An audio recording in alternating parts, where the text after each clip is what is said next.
The next item then on our agenda is Old Library Committee recommendation.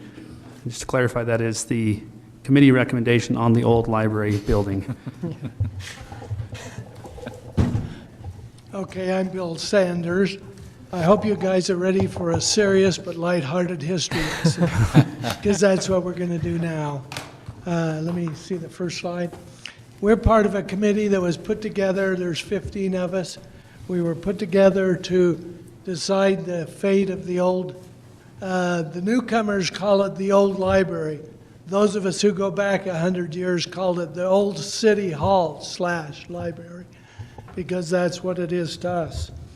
This is a picture of the old library, City Hall Library, 1943, when it was being built. In 1938, during the Depression, the citizens of Kaysville decided that they needed a city hall. So there had been a city hall, but it had kind of a disastrous ending, so we'll talk about that in a minute.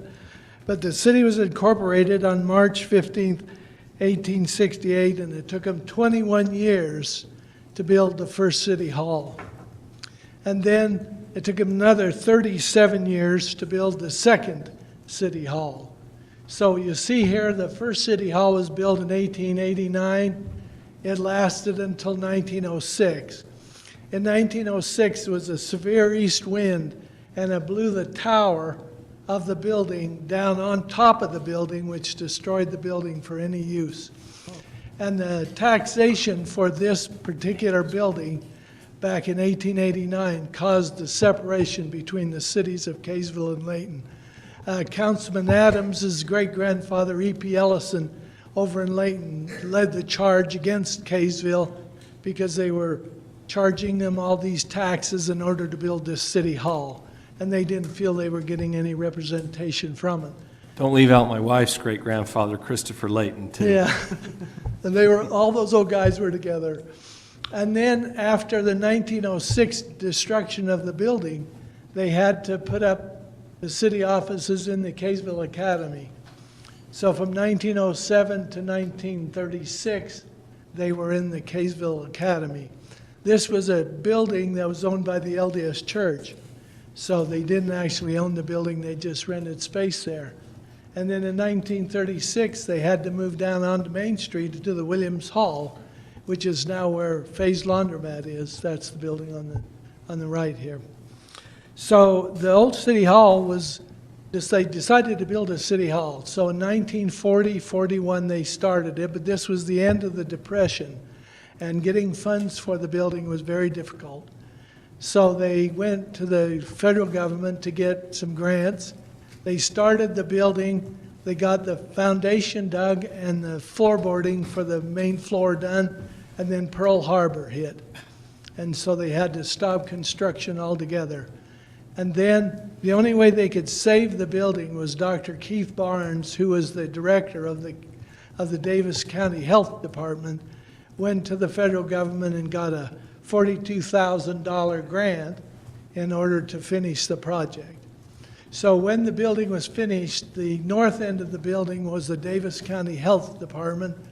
They had examination rooms and different kinds of things for the health department in there, and the city hall offices were on the end.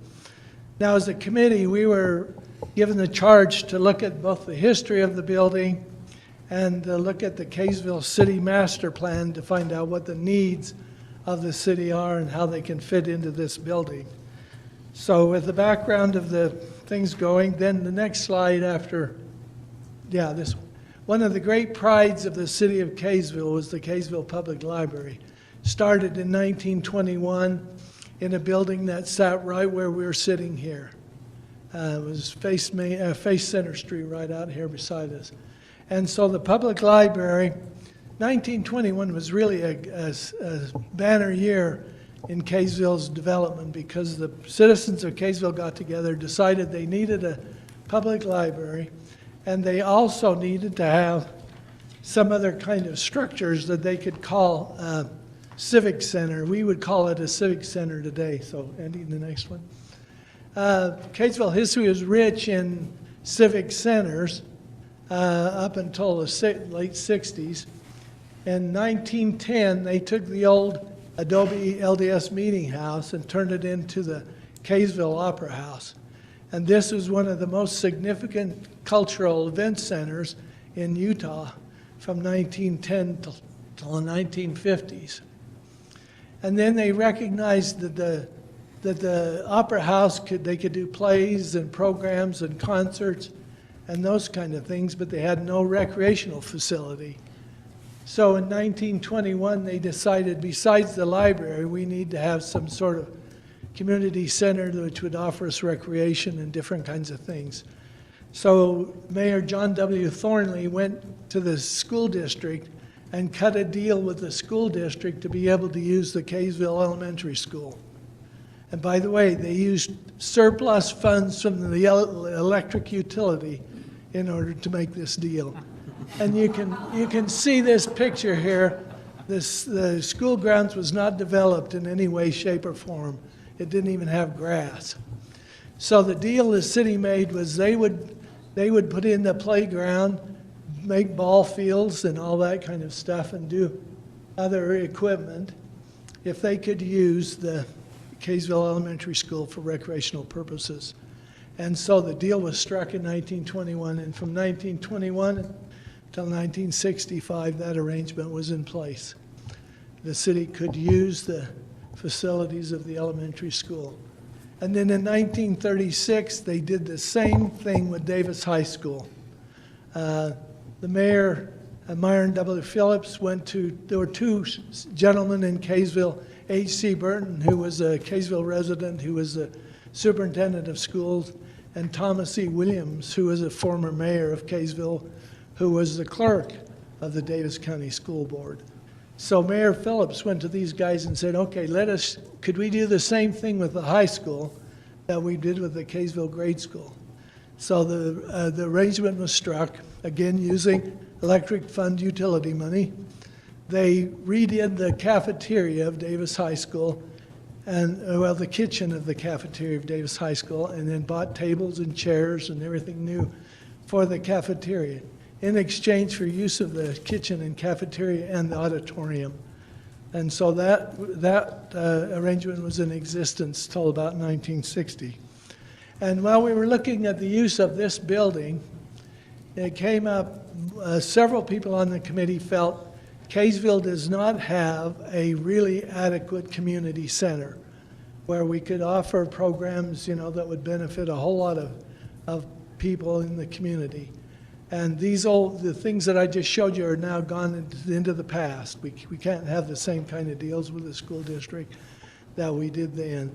And so they felt that maybe this building should be turned into a community center.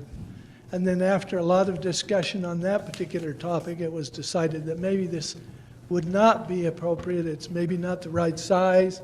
It would cost too much to refurbish it to have a community concept to it. And so the committee just kind of decided differently there. But this is a picture of the City Hall in 1950. And then from the time the City Hall was opened in 1944 until this building was built in 1986, the Daughters of the Utah Pioneers had an artifact display in the lobby of the City Hall.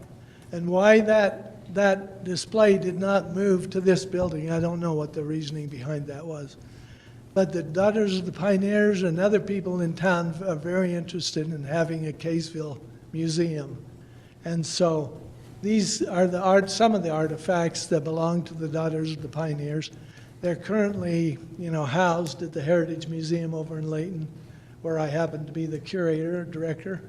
But we preserved them so that, they got to come back to Kaysville at some point in time. So these are what we have there. Okay, and then the other thing that we talked a lot about was the LeConte Stewart art that's in that old building. In 1969, the citizens of Kaysville got together and made a Kaysville Community Art League, which was a 501c3 nonprofit corporation The goal of that group was to build a gallery for LeConte, who was one of our, primary citizens. And so there was a lot of people who were involved with this. The Kaysville Art Club, the Bayview Club, the Lantern Club, the Athena Club, the Association of University Women, the Rotary, the Kiwanis, and over 900 individual members of the community who were subscribers. They sold subscriptions from starting with $1 up to $100. And they raised enough money to take what had been the old library, then the firehouse, and turn it into the LeConte Stewart Art Gallery. And the picture at the top is Mr. Stewart at the opening of that gallery on April 10th of 1971. And then when this building was built in 1986, the current room that's over there now in the old library building, City Hall Library building, was built again with private donations mostly. And they renamed it, they called it the Kaysville Gallery of Art, opened on April 13th, 1988. And again, the Kaysville Community Art League, the 501c3 group, was very involved in putting this together, raising funds, and having this building designed, or this room within the building designed. And there are several people who are still alive who were responsible for doing this, doing this building. Mayor Gerald Purdy was the mayor at the time.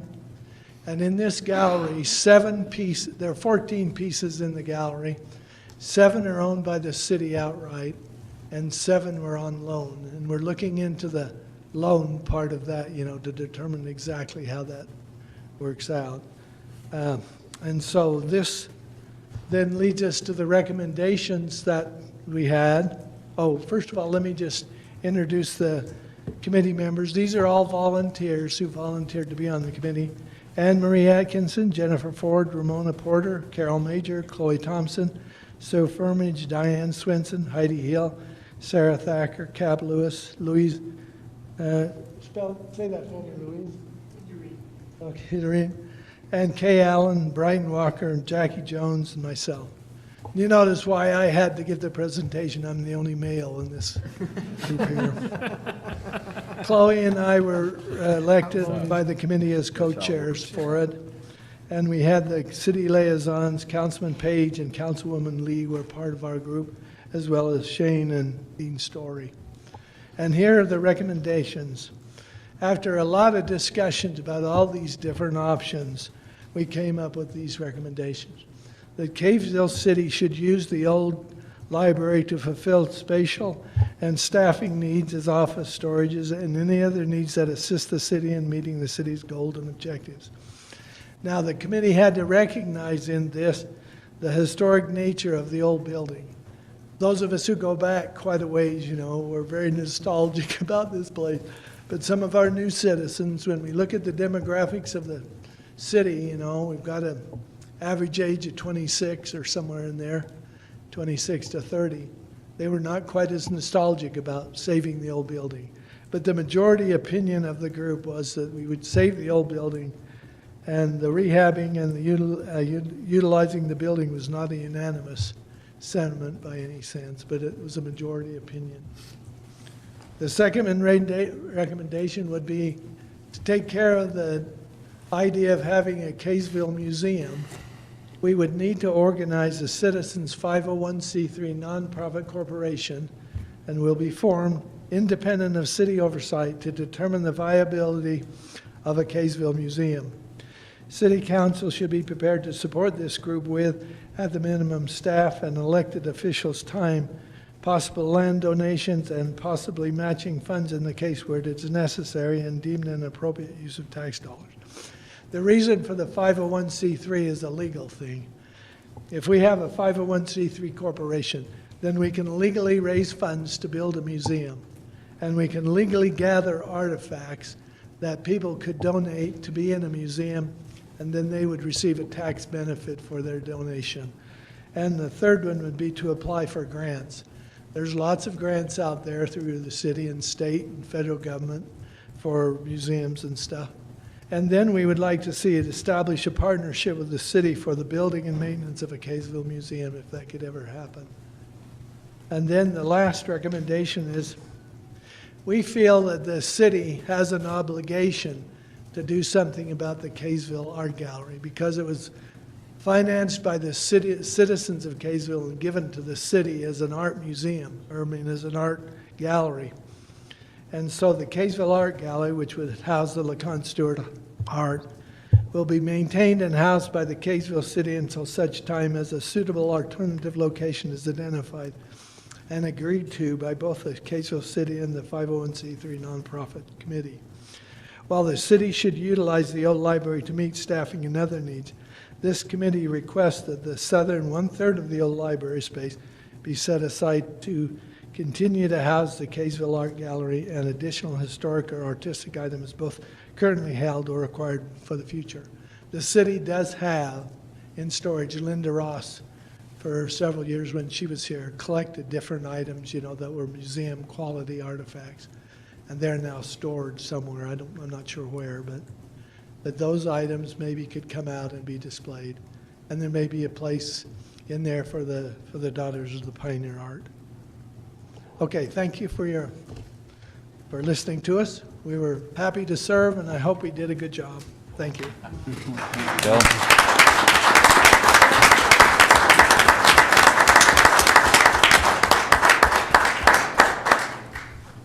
Thank you very much to everyone on the committee for the time and effort that was put into this recommendation. Councilmember Lee or Councilmember Page, do you have anything additional to add, or council any questions for me? I just want to say they did a wonderful job, and everyone took this assignment seriously and spent the time and energy to do it, and I want to thank you for your service. Thank you very much. Yeah, and I feel the same way. I think that a lot of time and effort went into it, and a lot of thought. This was not easy for a lot of the decisions that were made, but I think that the conclusion that was just presented was great for all involved. So, thank you. Thank you. As we discussed this briefly earlier, I believe we'll probably give the next month or so to staff to take this recommendation and likely in our January meeting come back to the council with some kind of a direction of where they would see going. And I would imagine Councilmember Lee and Councilmember Page will remain active and kind of our point people, if you will, on how we move forward. So, Mr. Sanders, please. Mayor, we have touched bases with the Office of Museum Services from the state and the Utah State nonprofit organization to find out all the rules and regulations for establishing the 501c3. Those contacts have already been made, and they will meet with our group in January. Perfect. That sounds like that's probably our next step. I just have to say, in 9 years of seeing people gather and come together for a common cause, this seems to be the perfect example of it. So thank you very much for quality of the people, no doubt. Thank you, Sue, for that. You're right about that. So thank you again, everyone, for your time. And we'll plan on hearing an update in January.